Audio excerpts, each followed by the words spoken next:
यो चाहिँ रिठोको सिटी, यसलाई सिकाकाई भनिन्छ अङ्ग्रेजी भाषामा होइन। नुहाउन प्रयोग गरिन्छ, कपडा धुन प्रयोग गरिन्छ।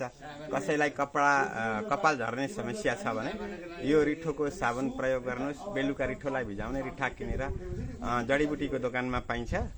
अनि यसले के अरे पहिले चाहिँ हामी रेफ्री गर्दाखेरि स्कुलमा पहिले सिठी पाइँदैन थियो, यसको रेफ्री गर्दाखेरि फुटबल खेल्दा भलिबल खेल्दा एकदम बढी जीवनजल पानी अहिले 1 लिटर पानीमा 2 लिटर स्वदेशी उत्पादन पनि हुनु पर्यो।